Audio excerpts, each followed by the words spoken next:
ঘন ঘন লোডশেডিং এ অতিষ্ঠ পাবনার মানুষ দিনরাতে অন্তত 7 থেকে 8 ঘন্টা বিদ্যুৎহীন থাকেন এখানকার বাসিন্দারা। সেখানকার আরো খবর জানাতে সরাসরি যুক্ত হচ্ছেন সহকর্মী কামরুল ইসলাম। কামরুল, লোডশেডিং নিয়ে কি বলছে বিদ্যুৎ কর্তৃপক্ষ, বিস্তারিত জানান। মুনিয়া, আপনাকে ধন্যবাদ। আসলে সারা দেশের ন্যায় পাবনাতেও কিন্তু তীব্র লোডশেডিং চরম পর্যায়ে পৌঁছেছে। আর লোডশেডিং এর কারণে মানুষের জনজীবন কিন্তু অনেকটাই বিপর্যস্ত হয়ে পড়েছে। পাবনার 11টি 9টি উপজেলার পুরা উপজেলা জুড়েই কিন্তু এই লোডশেডিং বিরাজ করছে।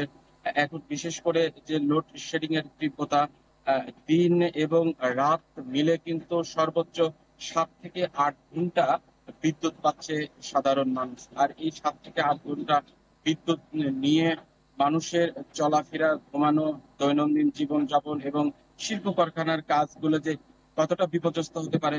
বিশেষ করে পাবনায় কিন্তু একটা বৃহৎ তাঁত শিল্প রয়েছে, আর এই তাঁত শিল্পর ব্যাপক বিপর্যয় ঘটতে চলেছে। আমি এখন একটা বিদ্যুৎ কেন্দ্রের উপকেন্দ্রে আছি। আমরা জানতে চাইবো যে এত তীব্র লোডশেডিং এর কারণ এবং এই লোডশেডিং কবে মুক্ত হবে, যদি আপনি একটু বলেন। লোডশেডিং পল্লী বিদ্যুৎ সমিতি তৈরি করে না। পাবনা গ্রিড থেকে আমরা যতটুকু বিদ্যুৎ পাই চাহিদার তুলনায় অনেক কম পাই। যখন কম পাই তখন গ্রাহক প্রান্তে আমাদের লোডশেডিং করে সেটা নিয়ন্ত্রণে রাখতে হয়। অতিরিক্ত চালানো যায় না। আমরা যখন একটু বিদ্যুৎ বেশি পাই তখন আবার একটু বেশি দিই।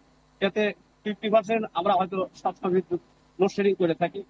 এখন গ্রাহক ভোগান্তির জন্য আমাদের কর্তৃপক্ষ নিরবিচ্ছিন্ন বিদ্যুতের জন্য আপ্রাণ চেষ্টা করে যাচ্ছে। আমাদের যে মহোদয় সব সময় গ্রিডে যোগাযোগ রাখছে।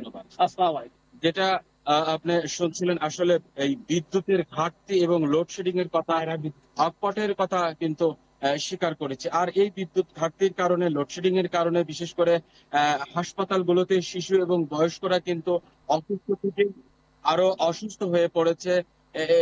এবং যারা স্টুডেন্ট রয়েছে তারা কিন্তু ঠিকমতো পড়াশোনা করতে পারছে না। এই তীব্র লোডশেডিং থাকলে কিন্তু জনজীবন বিপর্যস্ত থেকে আরো বিপর্যয় ঘটতে পারে। এই ছিল পাবনার লোডশেডিং এর সর্বশেষ অবস্থা। মুনিয়া।